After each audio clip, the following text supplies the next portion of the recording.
Do you know there is a creature that can swim continuously for over 20 years just to stay alive? That is the tuna, a resilient machine of the ocean. Not only does it possess incredible endurance, but tuna also plays a vital role in the global industrial chain.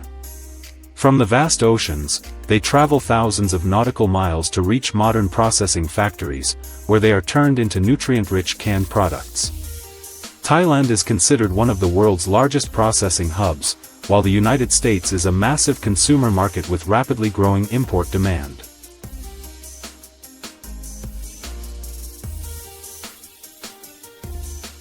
Behind its seemingly gentle appearance, tuna is actually a speed warrior of the ocean, capable of reaching speeds of up to 75 km per hour, faster than many vehicles on the road.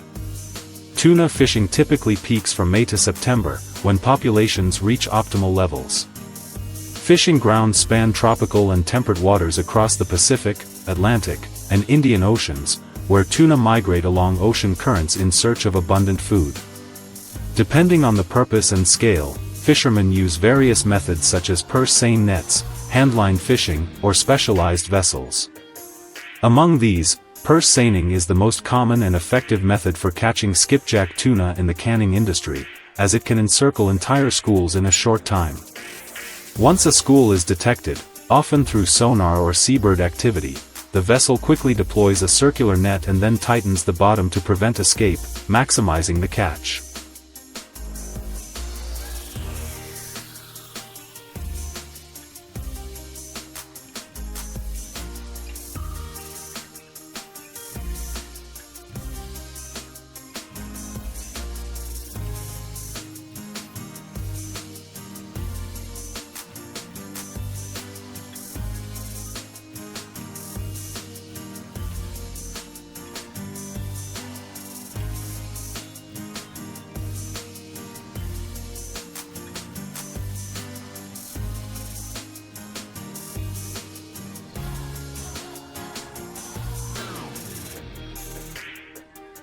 After being brought ashore, tuna are quickly processed and chilled to preserve freshness, then transported by refrigerated trucks to modern facilities and stored in cold warehouses for extended periods while maintaining optimal quality.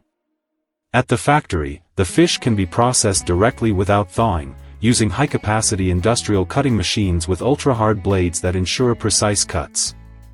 Processing the fish while still frozen helps maintain its structure, minimizing moisture loss and quality degradation, while certain steps are still performed manually by skilled workers to ensure high precision.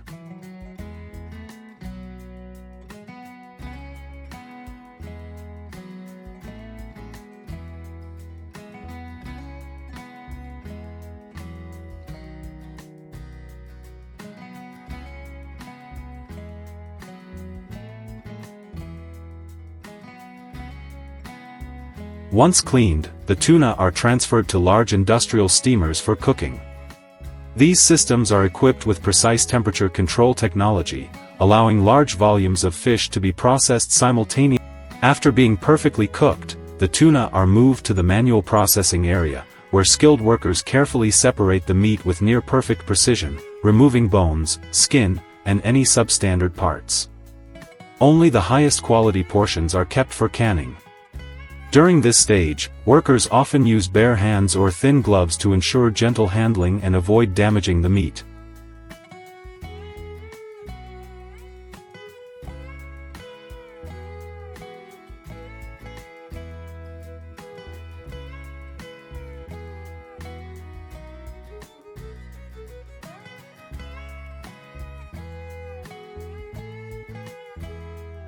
After sorting, the tuna meat, whether in large chunks or smaller flakes, is transferred to the canning area, where every step is strictly monitored to ensure food safety and product quality.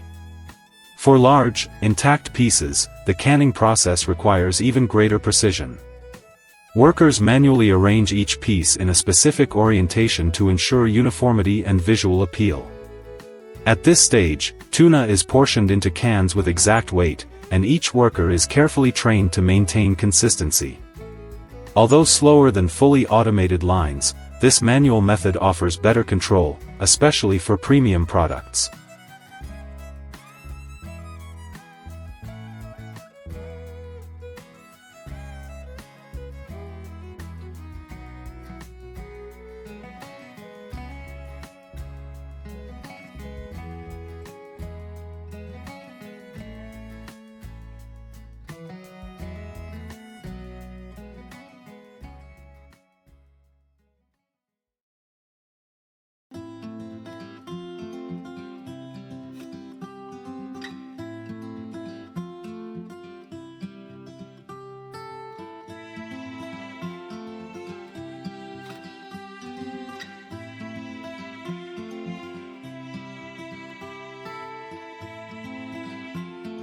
Once the cans are filled with tuna meat and preserving liquid, the next step is sealing. The lid is precisely placed on top, and the cans are transferred to an automatic sealing machine. Here, the lid and body are tightly pressed together using specialized technology, creating an airtight seal that completely prevents air and bacteria from entering. This process operates at extremely high speeds, reaching thousands of cans per hour to maximize efficiency.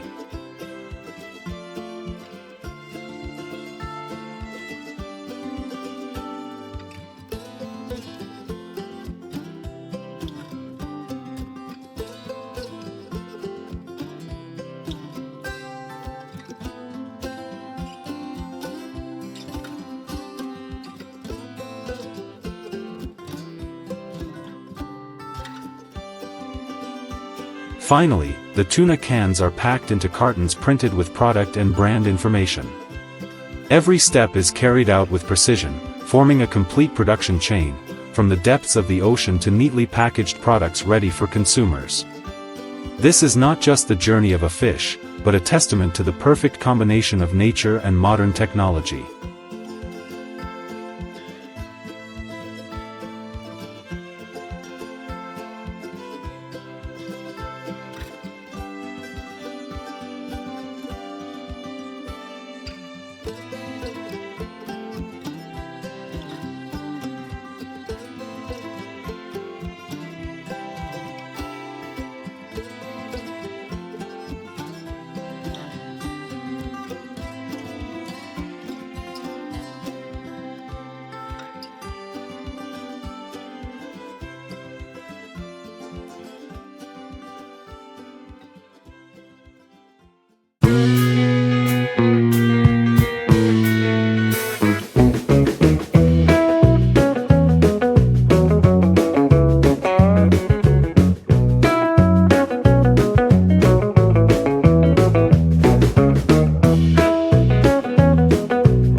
For many people, fishing is simply about casting a net and pulling it back in.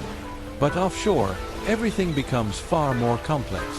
The ocean is constantly changing, forcing fishermen to rely on a mix of experience, technology, and careful observation to choose the right moment. It is this unpredictability that creates remarkable moments, where a small signal can lead to a massive catch in just minutes.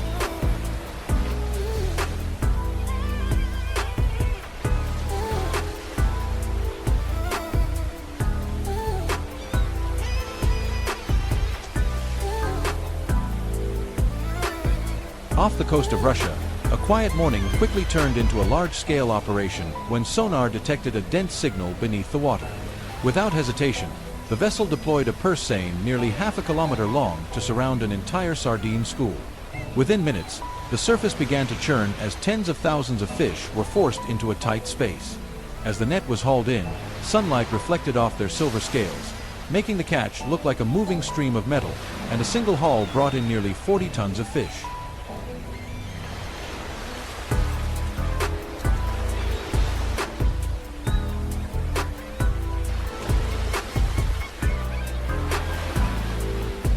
In the waters of Northern Europe, herring travel in massive schools, requiring vessels to depend on sonar for accurate tracking. In one aerial observation, a school nearly a kilometer long was identified. After deploying the net, the vessel took almost an hour to retrieve it fully. When the net opened, thousands of fish spilled across the deck, thrashing over the wet surface. Although it appeared chaotic, everything was tightly controlled through the crew's structured and continuous workflow.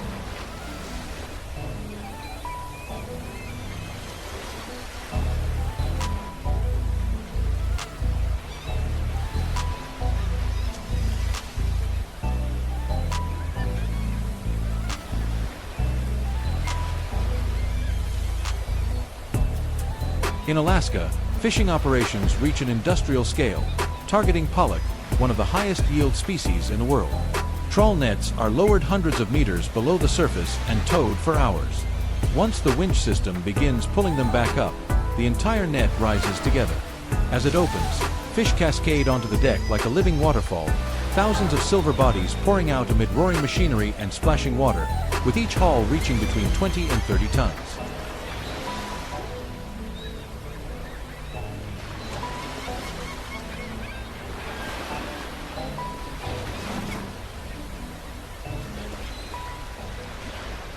Beyond Alaska, Russia's Far East operates on a similar scale.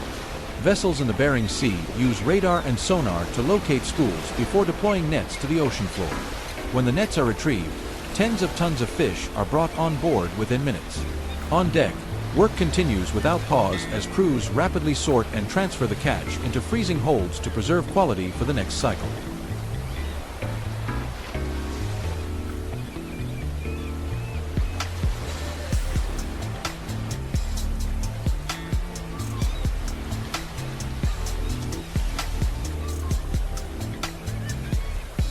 In the North Atlantic, cod remains a primary target during long fishing expeditions. Fishermen use long lines stretching for kilometers, fitted with hundreds of hooks and dropped into cod habitats. After hours of waiting, large fish are hauled up one by one. On deck, there is no downtime as the crew quickly removes the fish and transfers them into storage, maintaining their commercial value.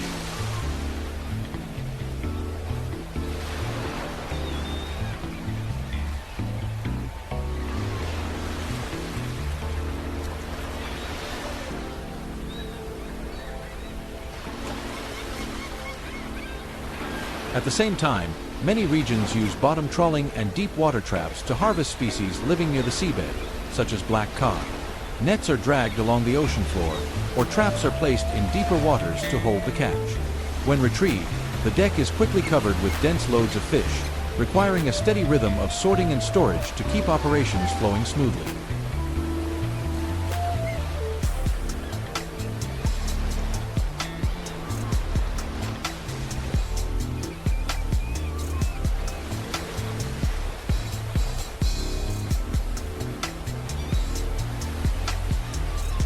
In South America, the waters of Peru and Chile are known for massive anchovy schools. Although each fish is small, they move in millions, forming dense underwater masses. A single net can bring in 50 to 60 tons, quickly covering the deck with shimmering bodies under the sunlight.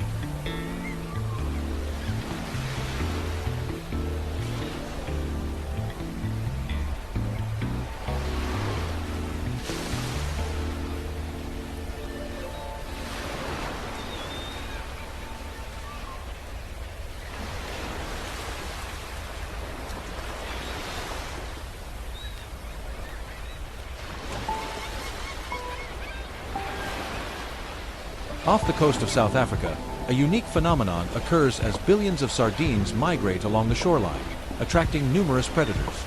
This is a rare moment when conditions align, and fishing vessels take advantage by deploying their nets. Within a short time, hauls weighing dozens of tons are pulled in, showing how nature and timing can combine to produce extraordinary results.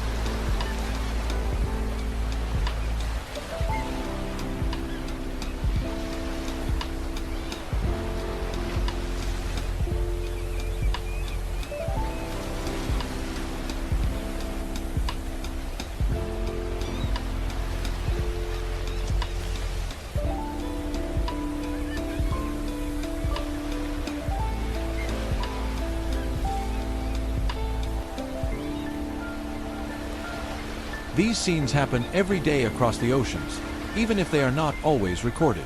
For fishermen, each trip offshore is a balance between risk and opportunity, where skill, technology, and timing determine the outcome.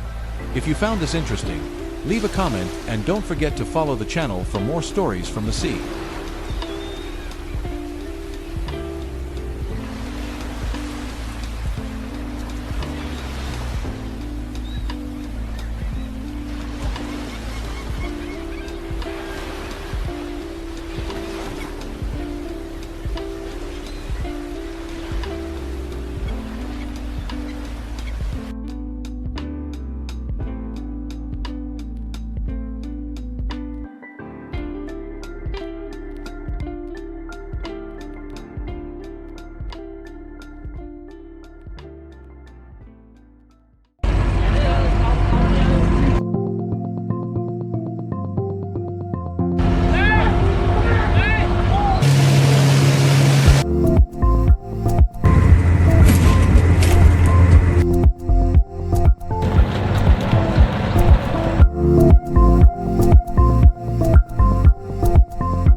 One of the most valuable seafood species in the world is bluefin tuna. Nearly 80% of the world's bluefin tuna production is used to make sushi and sashimi.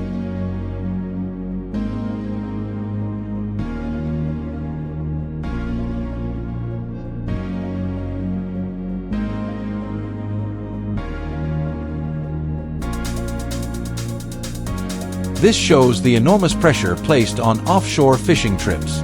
To catch this species, often called the blue gold of the ocean, Japanese fishermen use longline fishing, a traditional technique that requires great patience and skill.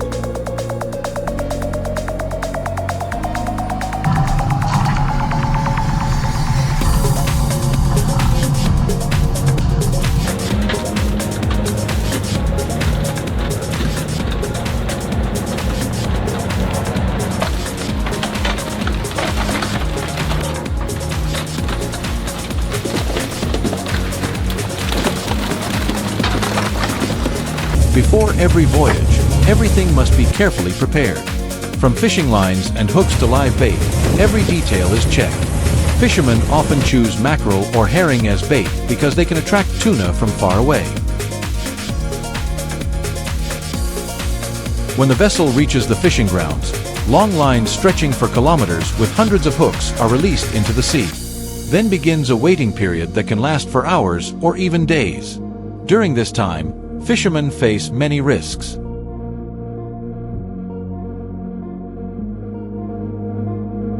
There are also threats from the ocean, such as sharks and other predators. For that reason, every voyage feels like a gamble with nature. But when a bluefin tuna weighing dozens or even hundreds of kilograms takes the bait, all the effort becomes worthwhile.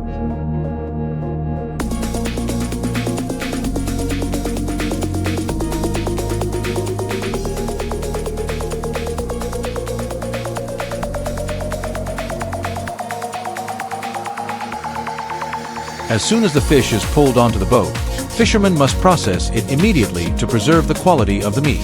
The fish is cleaned and moved into storage compartments. On modern vessels, tuna is often flash frozen at around -76 degrees Fahrenheit to maintain freshness throughout the journey back to port. Thanks to this strict process, bluefin tuna has become one of the most valuable seafood products in the world. Wholesale prices for high-quality tuna usually range from $20 to $40 per pound.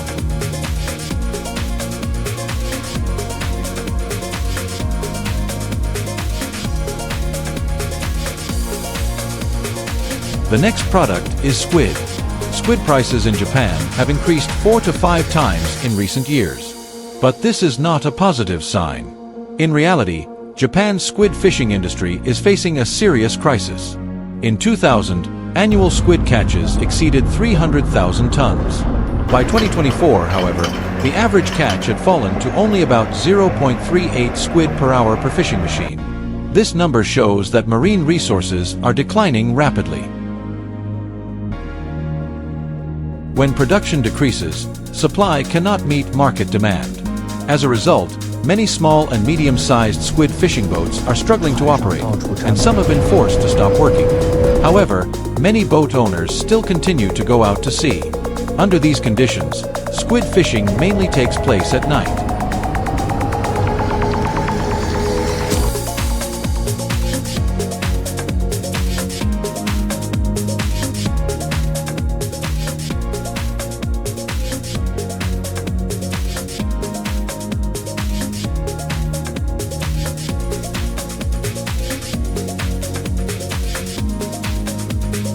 On a commercial scale, squid are harvested using automatic jigging systems.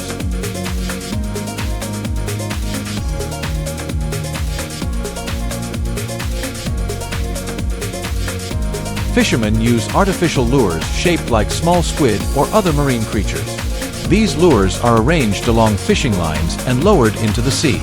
When the boat turns on high-power LED lights, the light becomes a natural attractor. Squid swim toward the bright area and attack the lures suspended in the water. Then the machines pull the entire fishing line back onto the boat.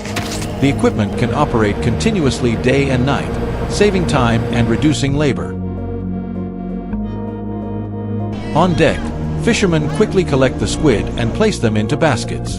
In today's conditions, Each fishing trip is not only about profit, but also about survival for many fishermen.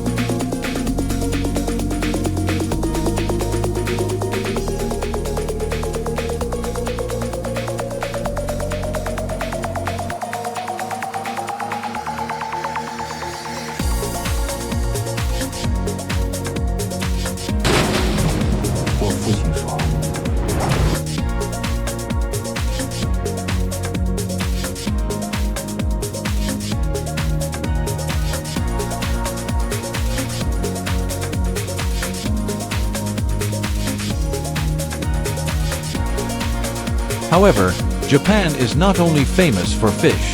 The country is also known as a kingdom of seaweed, with familiar varieties such as nori, wakame, and hijiki. About 90% of Japan's seaweed comes from Hokkaido, with Hakodate and Iriura being important production areas. Seaweed is usually grown in winter when the seawater is cold and clear, then harvested in spring or early summer.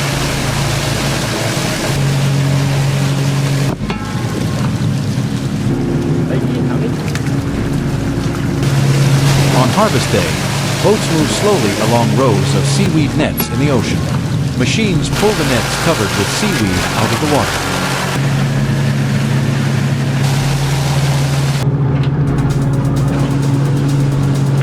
In the middle of the boat, a rotating blade similar to a propeller gently cuts the seaweed from the net. The deck is slippery from seawater and seaweed, so fishermen must work carefully. A boat full of seaweed can produce around 10,000 sheets of nori after processing. Interestingly, seaweed farmers actually welcome rainy weather because rainwater carries nutrients from land into the ocean, helping seaweed grow better and improving both quality and yield.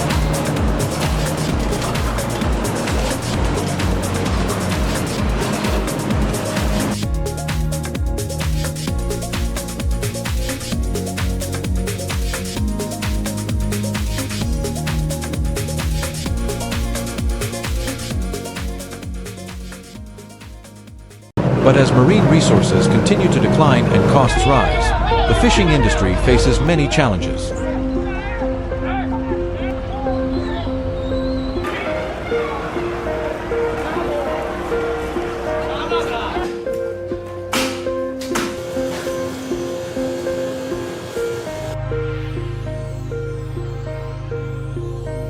Therefore, sustainable harvesting and aquaculture are becoming important solutions to protect the ocean while ensuring food supplies for the future. What do you think about this? Share your opinion in the comments and do not forget to subscribe to the channel to see more upcoming videos.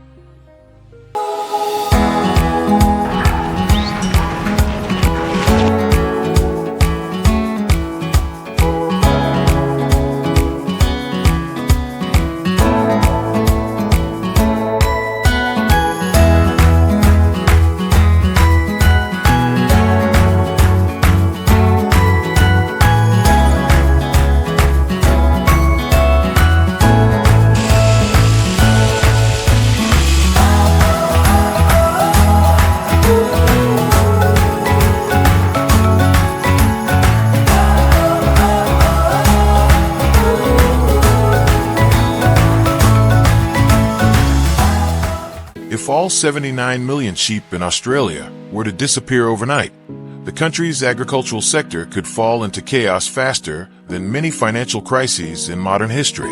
That number is nearly 3 times Australia's population, but more importantly, it represents a production system worth tens of billions of dollars each year. Hundreds of thousands of farmers depend on it, while meat and wool from these flocks are exported to more than 100 countries around the world.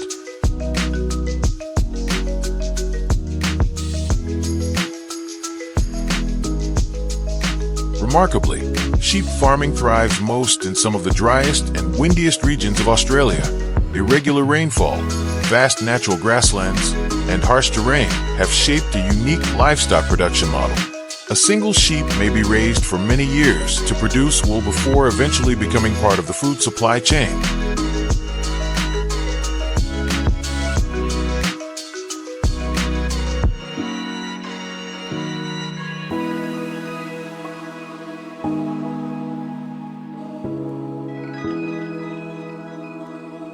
Each year, Australia's sheep produce more than 660 million pounds of wool and over 1.1 million tons of lamb and mutton. In particular, Australian merino wool accounts for about 70% of the global premium wool market.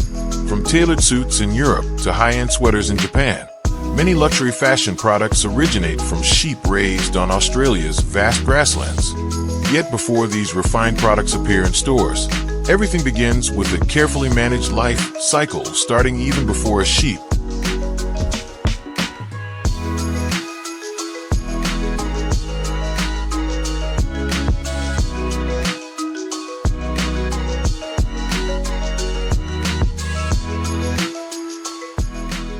is born out on farms. Sheep are typically bred when they are around 8 to 12 months old, depending on the breed and physical condition. Breeding is timed so that lambs are born in spring, when pasture growth is at its peak. The gestation period lasts about 145 to 150 days, roughly 5 months. Throughout this time, the health of the ewe is closely monitored. Nutrition must provide enough energy for both birthing and nursing. Most ewes give birth to a single lamb, but with good nutrition, twin births can increase, helping expand the flock more quickly.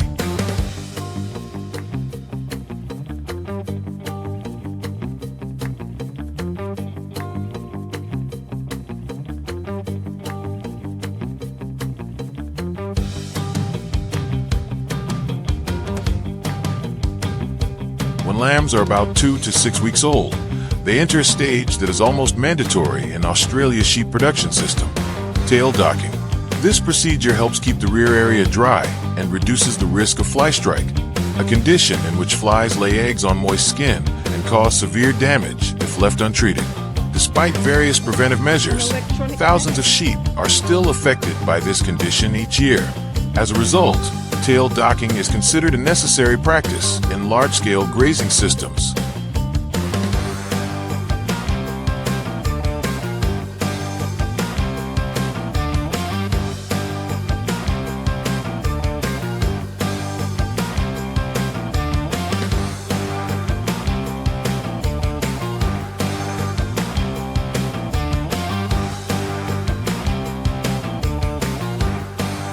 Around the same time, lambs also begin their routine vaccination program. The first injection is usually given when they are about 6 to 8 weeks old, followed by booster shots according to a standard schedule.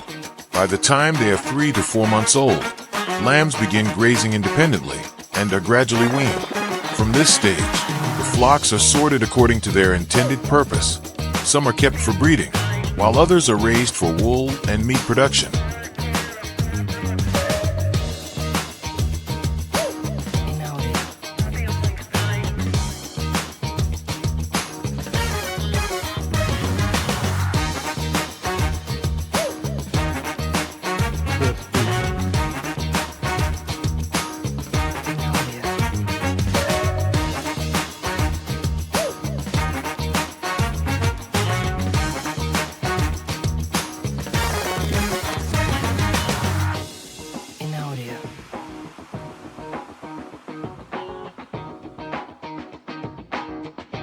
Managing tens of thousands of sheep across farms that span thousands of acres is nearly impossible using manual labor alone. For this reason, many modern farms use electronic ear tags to track the age, weight, vaccination schedule, and reproductive records of each animal point.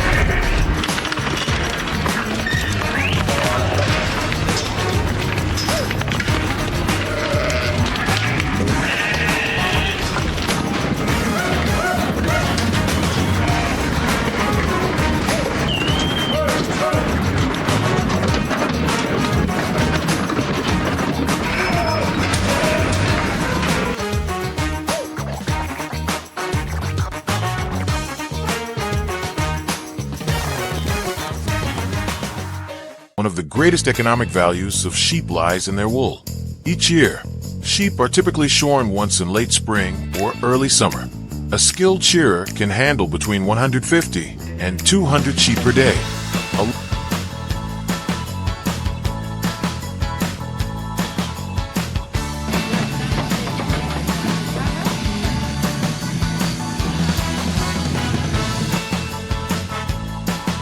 alongside wool. Lamb and mutton are also among Australia's most important export products. Meat sheep are usually brought to market when they are 6 to 12 months old, with live weights ranging from 88 to 121 pounds.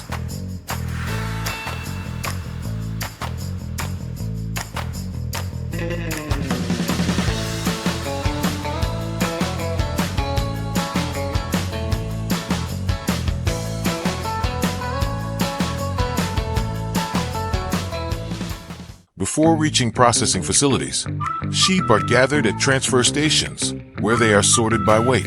They are then transported by specialized trucks equipped with ventilation systems, non-slip flooring, and strict regulations regarding rest time and access to water. Upon arrival, the sheep are allowed to rest and stabilize before entering modern processing systems. The meat is rapidly chilled, graded, and packaged to meet the standards of different international markets.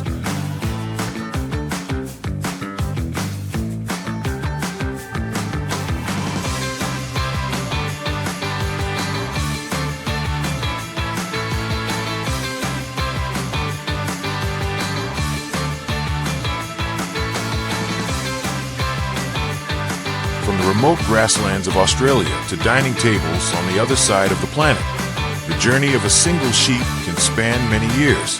It endures droughts, demanding breeding seasons, and multiple shearings before ultimately becoming part of the global supply chain. If you want to continue exploring the stories behind large-scale agricultural industries around the world, be sure to follow the channel so you don't miss the upcoming episodes.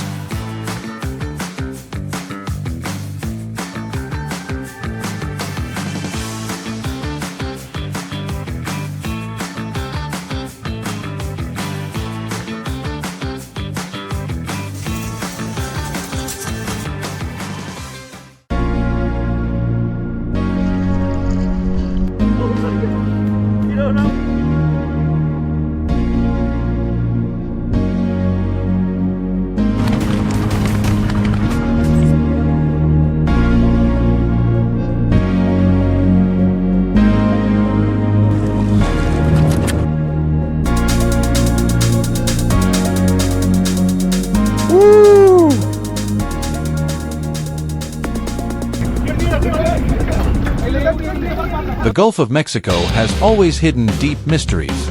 But on what seemed like a very peaceful morning, the surface of the sea suddenly turned a frightening shade of red. On the deck of the boat, shouts rang out, not out of fear, but because of a sight so astonishing that even the most experienced fishermen stood frozen in disbelief.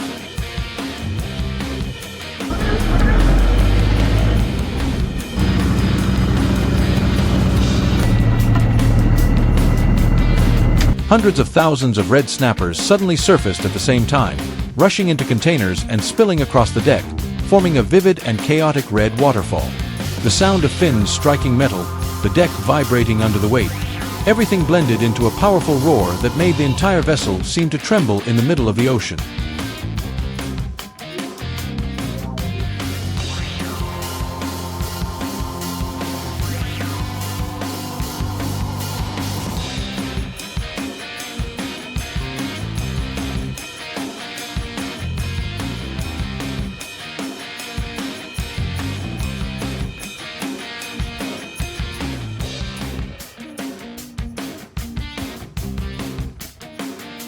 Adult red snapper typically weigh between 4.5 and 13.6 kilograms. Their long bodies, golden orange eyes, and bright red scales make them stand out among any school of fish. They usually live at depths ranging from about 9 to 60 meters, especially around coral reefs.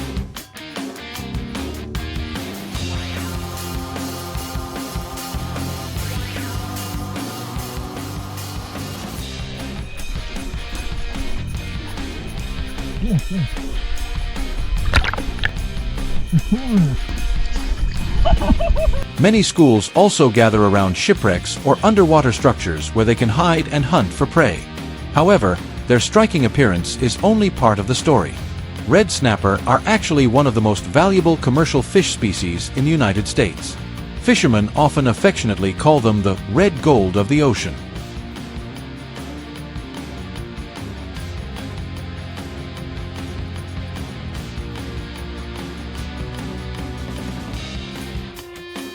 For many coastal communities, this fish brings enormous income every year, making each fishing trip a precious opportunity.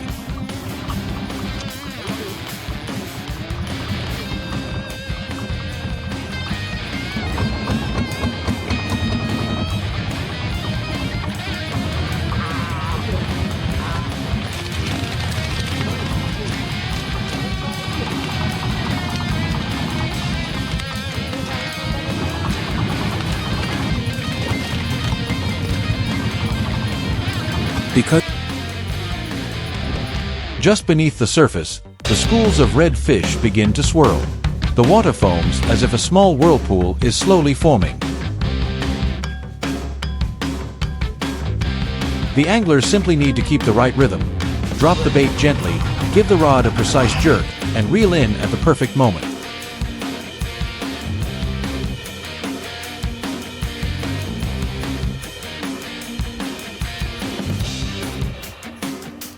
When the bait falls directly into the center of the school, everything happens almost instantly.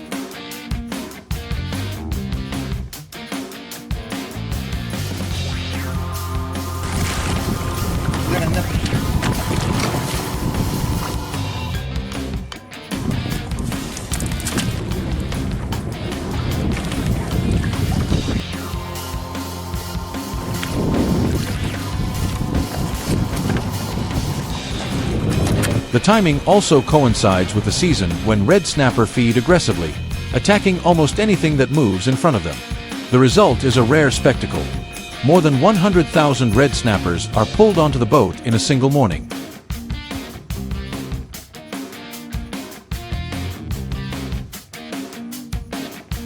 As soon as the red snappers are brought onto the deck, processing begins immediately like a perfectly coordinated sequence of actions.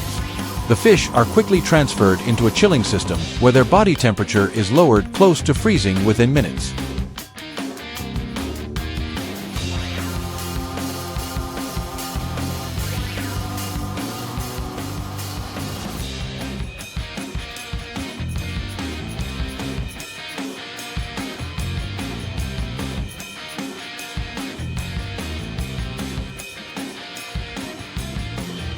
As the number of fish piling up on deck continues to increase, the crew must work in precise coordination to sort them.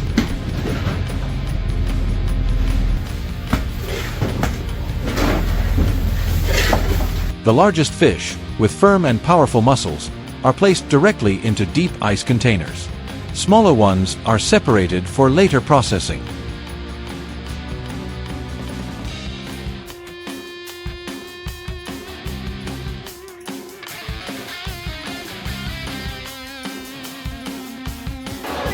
While the deck remains covered with fish, the fishing rods continue working without pause.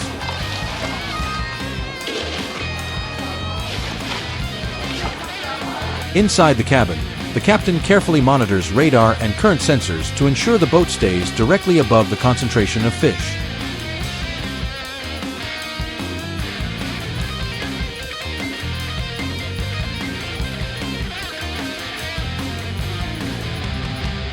When the number of fish pulled up approaches the legal limit, he immediately signals to slow down the catch. Even though the school of red snapper remains dense beneath the vessel, they are still forced to stop. The sea only allows them a certain amount of fish, and those regulations must be respected. After the vessel returns to port, each fish continues through another stage of classification according to size and quality. Fish that are too young, scratched, or below standard are removed. The remaining ones are washed with sterilized seawater before moving to a modern vacuum packing line. Here, each bag or tray of fish is carefully vacuum sealed to prevent bacterial growth and extend shelf life. Inside the processing plant, the red snapper must pass strict quality control procedures. Each fish is weighed, measured, and graded into several categories such as standard, large, or giant. The color of the flesh, firmness, and freshness are all carefully inspected. Some fish are processed directly into premium products such as fresh fillets, whole frozen fish, or special cuts used for sushi.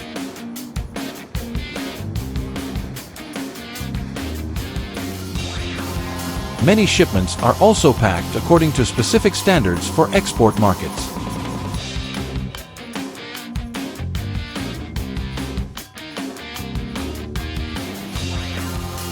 In addition, processes such as bone removal and microbiological treatment are performed on modern automated production lines. This ensures that the entire process meets international food safety and hygiene standards. Once completed, the boxes of red snapper are ready to be transported to major markets such as the United States, Japan, and South Korea. There, they appear in luxury restaurants, five-star hotels, and high-end seafood banquets.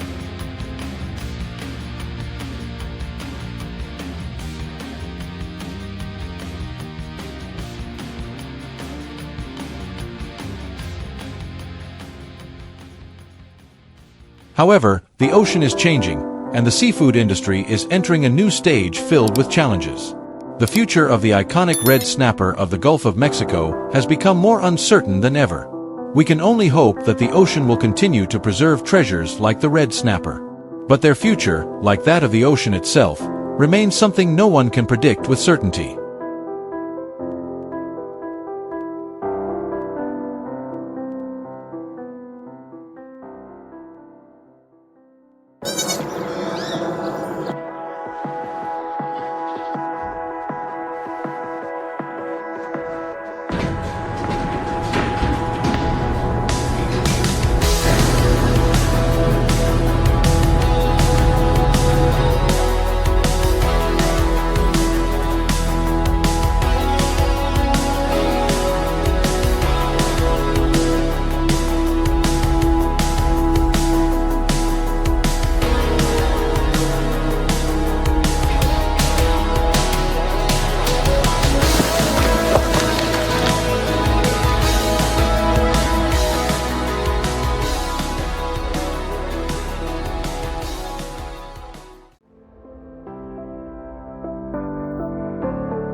On the arid lands of Australia, millions of goats are raised in a remarkably different way, combining natural conditions with modern management.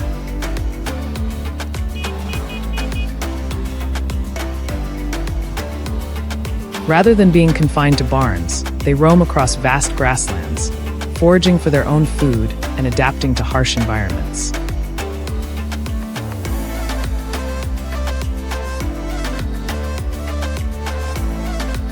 The journey of each goat, from birth to becoming an export product, is part of a tightly controlled system that has been optimized over time.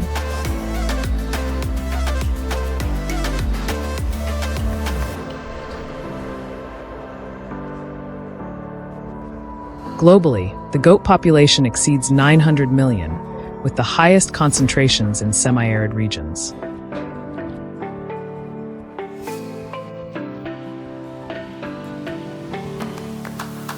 India and China lead in total herd size, while countries like Nigeria and Pakistan also maintain large-scale goat farming operations.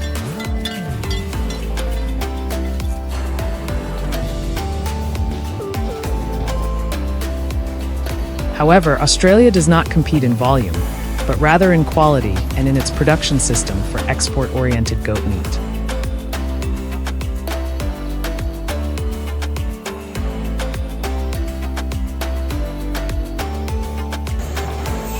In 2024 alone, the country processed more than 3 million goats, supplying over 119 million pounds of meat to the global market.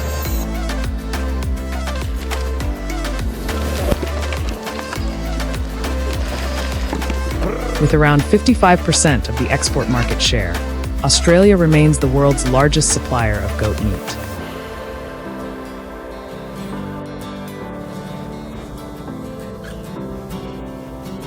This advantage comes not only from its suitable dry climate, but also from its ability to turn marginal land into an efficient livestock resource.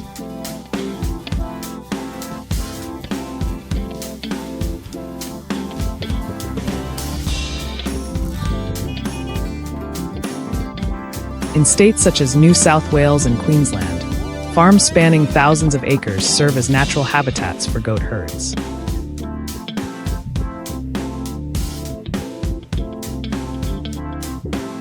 They feed on grass, leaves, and shrubs, while farmers maintain control through large-scale fencing, patrols, and health monitoring.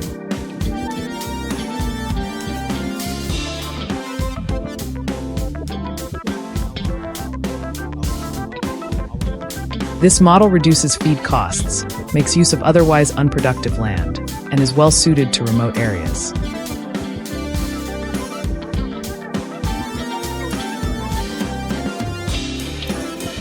The production process begins with breeding selection. Meat goat breeds such as Boar and Kalahari are favored for their rapid growth and strong adaptability.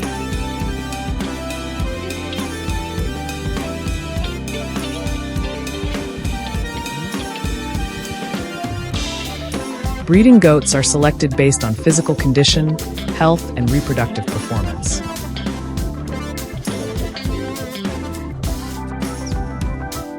A single male can mate with dozens of females each season, and the gestation period lasts about 5 months.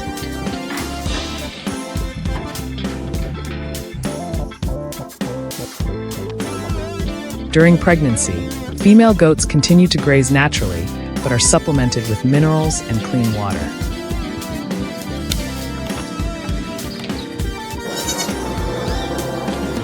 These seemingly simple factors directly influence the development of the young.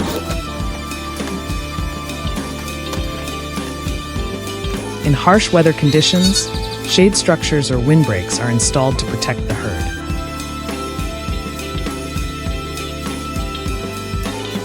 Newborn kids are able to stand within just a few hours. In their first day, they must consume enough colostrum to build their immune system. This stage is critical, as poor management can lead to mortality rates of up to 10%.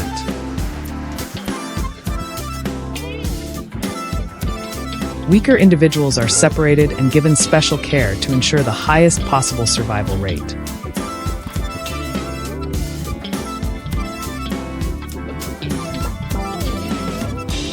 As they grow, the herd is clearly categorized by purpose: breeding or meat production.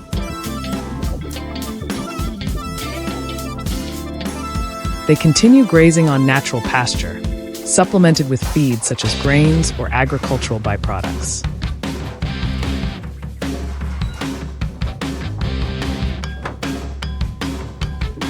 On average, each goat consumes between 1.6 and 4.5 kilograms of feed per day, and access to clean water remains essential for maintaining growth rates.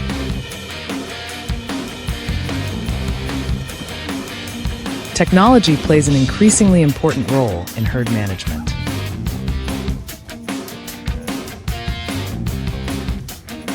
Many farms use electronic ear tags to track individual animals, from weight and vaccination schedules to overall health status.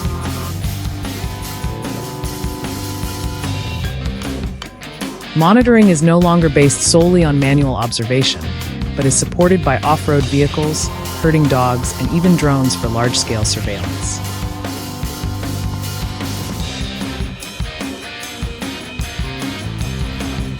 Once they reach a weight of 25 to 35 kilograms, goats are ready for market, typically between 6 and 9 months of age.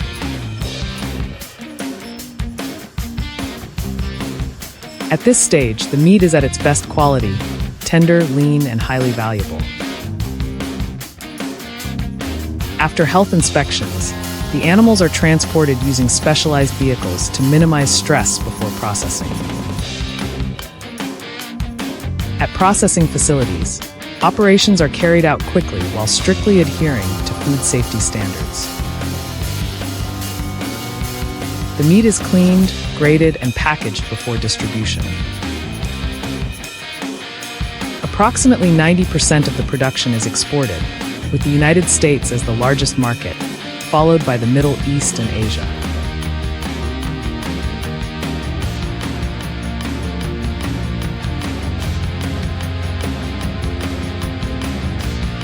Goat farming not only generates economic value, but also contributes to vegetation management and reduces wildfire risks.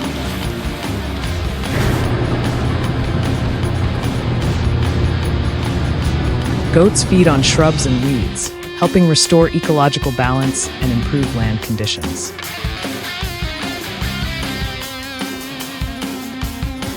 From dry grasslands to dining tables around the world, the journey of goat meat represents a tightly integrated link between nature and technology. Australia has proven that even under the harshest conditions, with proper management, every resource can be transformed into a sustainable advantage. If you find this topic interesting, stay tuned to explore more stories about modern agriculture around the world.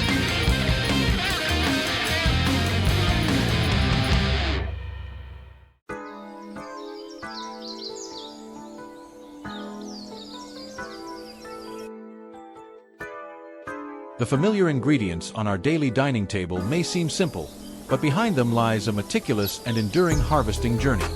From the fields to the orchards, everything is carefully nurtured to reach perfection before it reaches you, and it all begins from the very first moments on the field.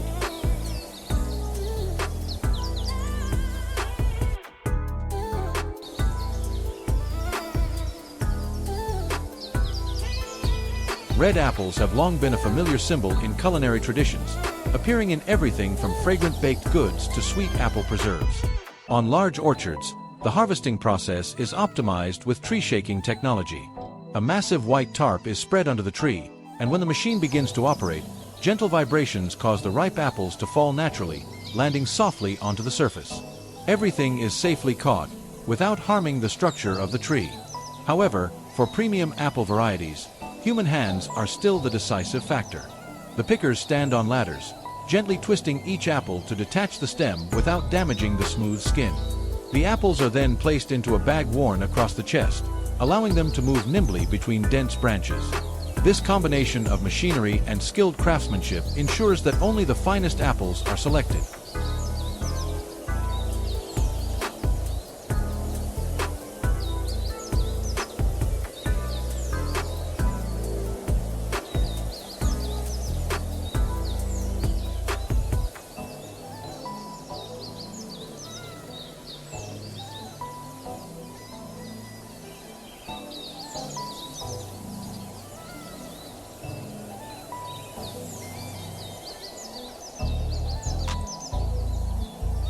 Moving on, Brussels sprouts are quickly transported from the fields to distribution centers, ready to meet the everyday demands of consumers. The roasted Brussels sprouts with bacon have become a staple dish in many households. To harvest this vegetable, farmers use semi-automatic equipment, sitting directly on the machine to quickly pull each plant from the ground. The long stems, filled with small, lush green buds, are left intact. Then, they are fed into a cutting system equipped with rotating blades, gently separating each bud without bruising them. These green gems fall onto a conveyor belt, where workers inspect and sort them before sending them to the processing plant for washing and packing.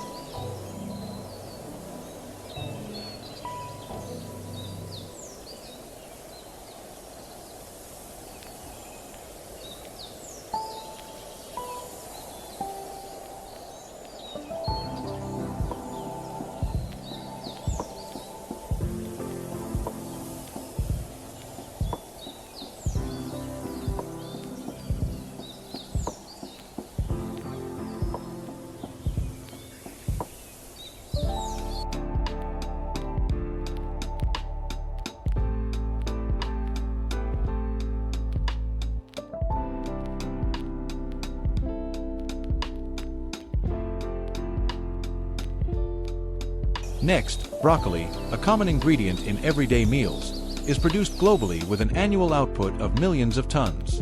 In the fields, harvesters move swiftly between rows, using sharp knives to cleanly cut the broccoli heads close to the base. They deftly trim along the long leaves to reveal the fresh, succulent florets inside. Each head of broccoli is then carefully placed into a plastic bin and quickly transferred to a transport vehicle.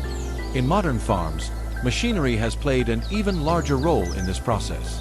Automated harvesting systems can cut entire broccoli plants at once under the shaded canopy, significantly saving time and labor.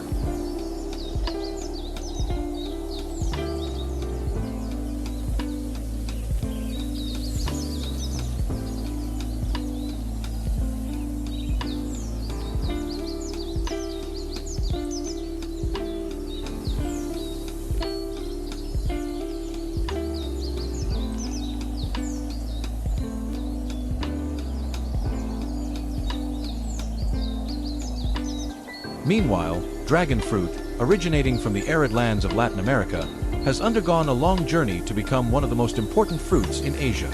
Today, the dragon fruit industry is worth billions of dollars annually. On vast fields, dragon fruit flowers bloom brightly under the night sky, before transforming into the bright red fruits. When harvest time arrives, each fruit is carefully selected, then sent through strict processing lines. From the field to the table, each dragon fruit carries with it a long journey of effort and technology.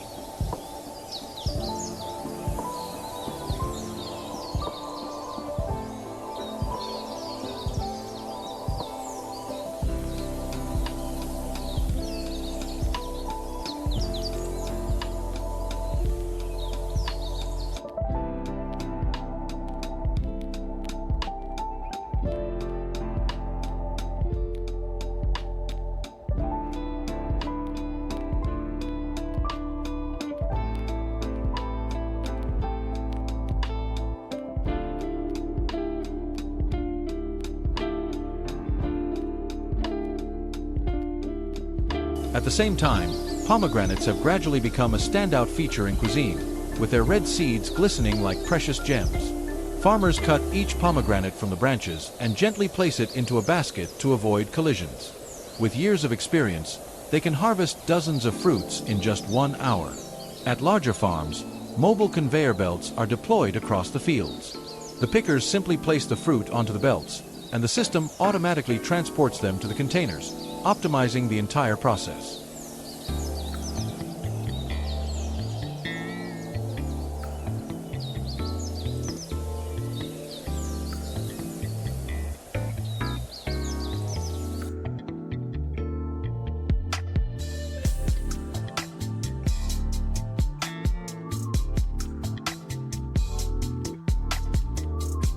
Not only harvesting, but technology is also changing the way crops are protected. If spraying pesticides used to be a job fraught with health risks, now drones have replaced humans in this task. These flying devices can evenly apply pesticides across large areas without direct contact.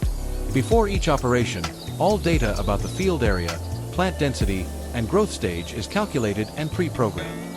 As a result, pesticide spraying has become more accurate, efficient, and safer than ever, marking a significant advancement in modern agriculture.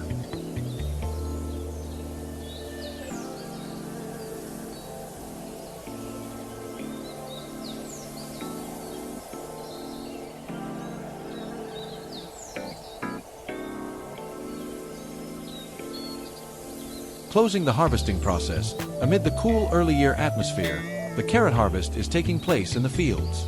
The harvesting machine grips the green tops and gently pulls the carrot roots from the ground. Thanks to even pulling force, the carrots maintain their straight and beautiful shape. Immediately after being lifted, these bright orange carrots are transferred. The carrots are placed onto an inclined conveyor belt, where the initial cleaning process occurs, removing most of the dirt and remaining leaves.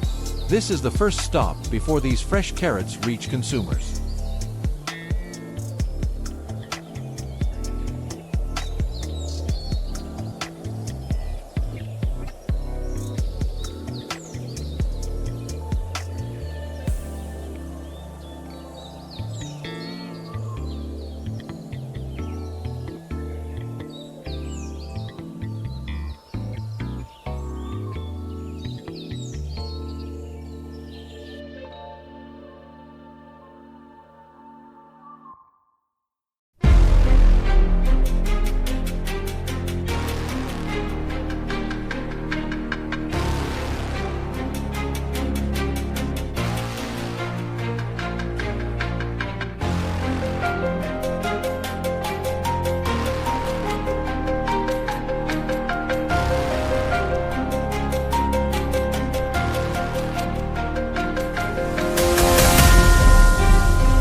Why is crocodile leather considered one of the most luxurious materials in the fashion world?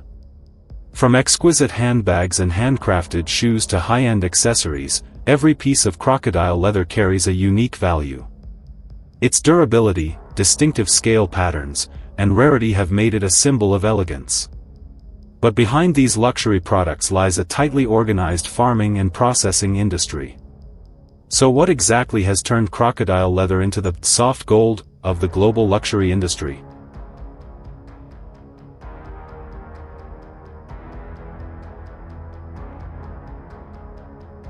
Crocodiles are among the oldest reptiles still living on Earth. They appeared millions of years ago and have changed very little through evolution. With thick skin made of hard scales and one of the strongest bite forces in the animal kingdom, crocodiles are formidable predators in nature. Most of them live in freshwater habitats such as swamps, rivers, and lakes, where they can remain hidden beneath the water while waiting for prey.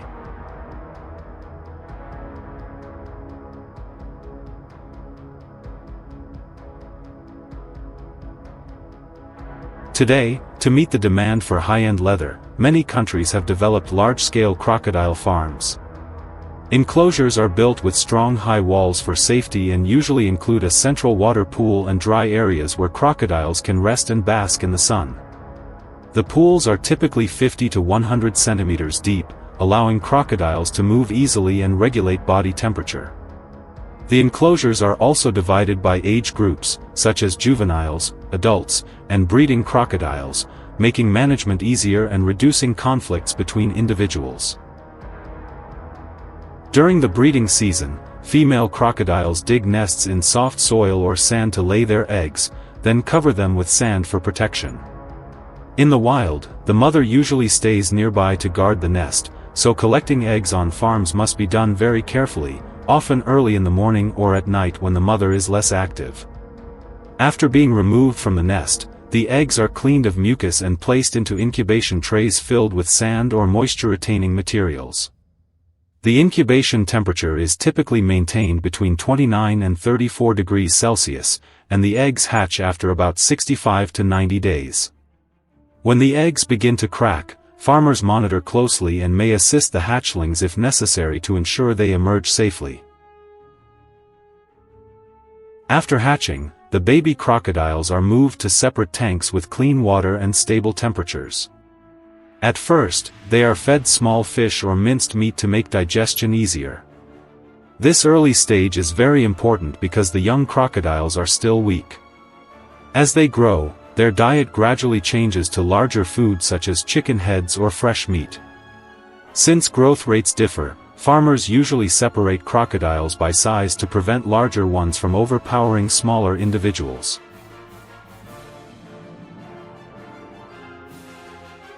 Although crocodiles have powerful digestion and can eat large meals, feeding must be carefully controlled to avoid triggering aggressive behavior. After about 2 to 2.5 years of farming, crocodiles reach the appropriate size for harvest, when their skin has the best quality for the leather industry. In many modern farms, the handling process follows strict procedures to ensure worker safety and product quality.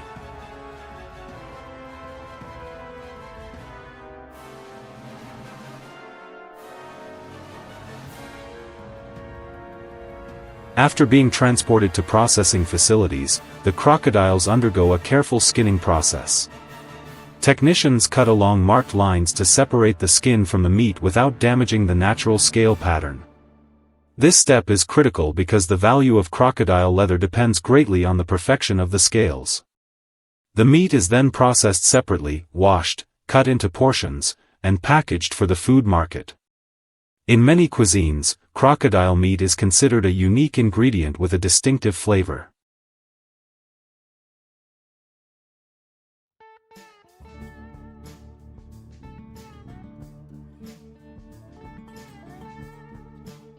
Meanwhile, crocodile skins go through a much more complex treatment process. After cleaning, the skins are tanned, chemically treated, and dyed to create soft leather while preserving the natural scale structure. These prepared skins are then sent to workshops where artisans craft them into handbags, wallets, watch straps, and other luxury accessories.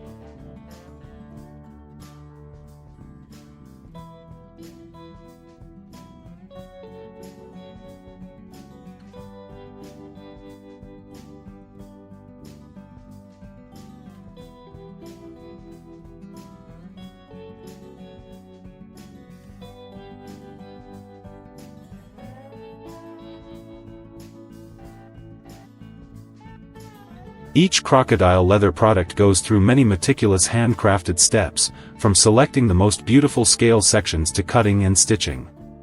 The combination of rare material and skilled craftsmanship has made crocodile leather a symbol of luxury. If you find this content interesting, please like and subscribe to see more fascinating videos. See you again.